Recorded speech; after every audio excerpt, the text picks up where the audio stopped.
क्या आप सोचते हैं कि भारत और पाकिस्तान की जंग सिर्फ एलओसी पर होती है? तो आप गलत है। असली जंग अब सीमाओं पर नहीं, इंटरनेट पर लड़ी जा रही है।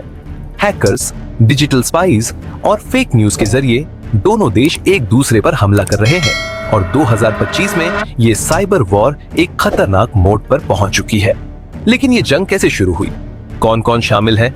चलिए सब कुछ डिटेल में समझते हैं। भारत पाकिस्तान की दुश्मनी कोई नई बात नहीं है, लेकिन पिछले कुछ सालों में ये जंग डिजिटल दुनिया में भी फैल चुकी है। पहली बार 2010 के आसपास पाकिस्तानी हैकर्स ने भारत की कुछ सरकारी वेबसाइट्स को डिफेस किया था। इसके जवाब में भारतीय हैकर ग्रुप्स जैसे इंडियन साइबर फोर्स ने पाकिस्तान की एजुकेशन और डिफेंस साइट्स को टारगेट किया। अब बात करते हैं कि आज के समय में क्या चल रहा है। एक, वेबसाइट डिफेसमेंट्स। पाकिस्तानी हैकर्स ने हाल ही में AIIMS दिल्ली, DRDO और रेलवे सर्वर्स को टारगेट किया। भारतीय हैकर्स ने जवाब में पाक आर्मी, पंजाब पुलिस और मीडिया वेबसाइट्स को डाउन कर दिया। 2, फेक न्यूज और व्हाट्सएप वॉर।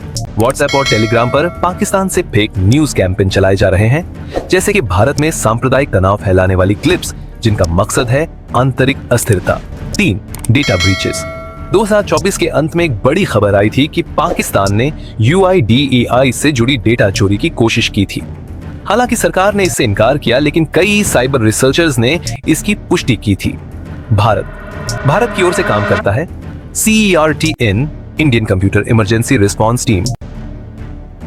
इसके अलावा कुछ अनऑफिशियल हैकर ग्रुप्स भी हैं जो पैट्रियोटिक हैकर्स कहलाते हैं। पाकिस्तान ISI के अंदर एक खास साइबर यूनिट काम करती है। इसके साथ साथ पाकिस्तानी हैकर ग्रुप्स जैसे टीम पाक, साइबर एक्सपर्ट्स और G-Force भी भारत को टारगेट करते हैं। दोनों देशों की साइबर आर्मी अब पूरी तरह से एक्टिव है। अब ये केवल वेबसाइट हैक करने तक सीमित नहीं रहा। 2025 में ये जंग साइबर टेररिज्म तक पहुंच चुकी है। इमेजिन कीजिए अगर railway network, air traffic control या बैंकिंग सिस्टम हैक हो जाए। पावर ग्रिड हैकिंग की कोशिशें भी हो चुकी है और ये आम नागरिकों को सीधा प्रभावित करती है।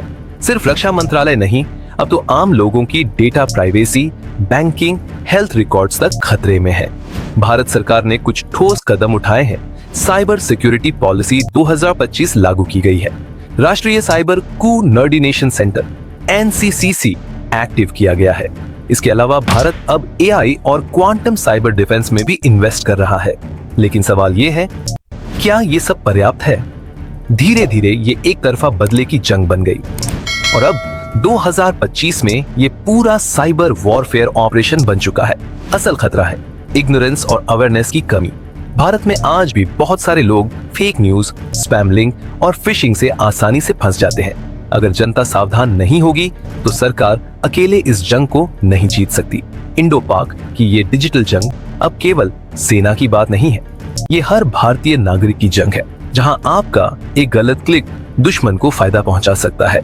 तो अगली बार जब कोई मैसेज फॉरवर्ड करे, किसी लिंक पर क्लिक करें, सोचिए क्या आप इस साइबर वॉर के सैनिक बन रहे हैं या शिकार। Stay safe, stay smart. जय हिंद।